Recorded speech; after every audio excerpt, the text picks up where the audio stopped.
This is Larry Henares. In the eve of Valentine's Day, I'm telling you the story, the love story of Evangeline. My dear friends, in the reigns of George II of England and Louis XV of France, there was so much fighting between the two countries, England and France, that it spilled over into a little valley near the sea called Acadia, now Nova Scotia, an island northeast of Canada, there to result in one of history's saddest events, the enforced exile of 10,000 French farmers. On a clear day in October 1755, the leaders of the community were summoned to meet at the village chapel of the Grand Pré and told that they and their families must leave at once on vessels that were lying in the harbor and to be taken away to exile forever. In the confusion, families and friends were torn apart. Mothers lost sight of their children.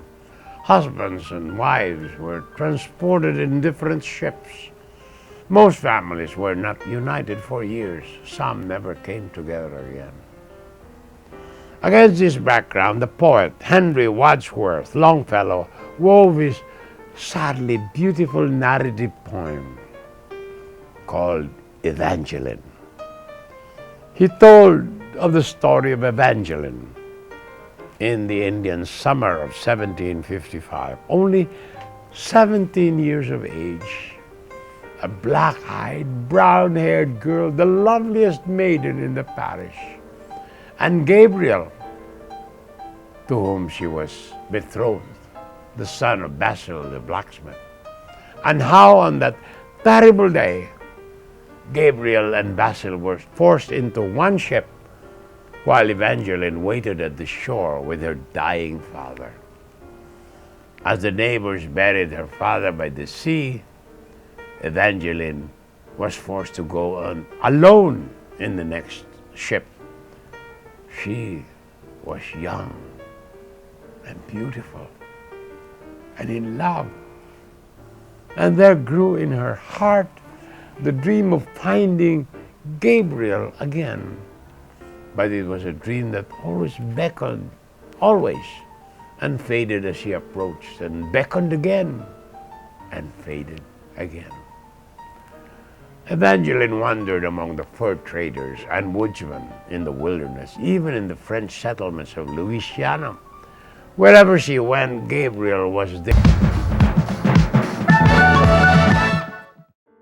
This is Larry Henares telling you the story of Evangeline. And I continue to quote and conclude.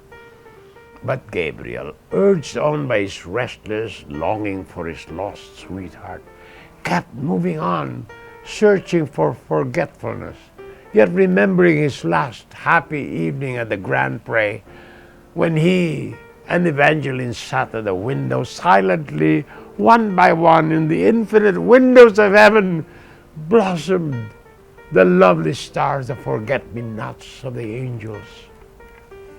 And so, the long years of wandering passed. Evangeline's beauty faded.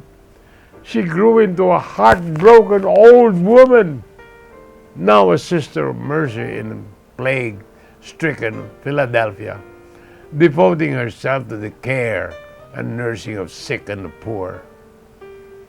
One Sunday morning, as she made her way through the ward, she saw before her, on one of the cots, an old man, thin and gray and dying, burning with fever.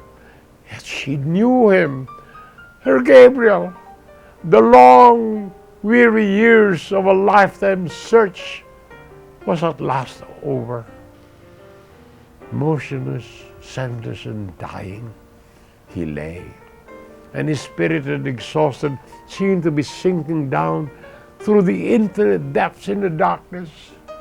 Then through those realms of shade in multiplied reverberations, heard he the cry of pain, Gabriel, oh my beloved, and died away in the silence. Vainly he strove to rise, and Evangeline, kneeling beside him, kissed his dying lips and laid his head on her bosom.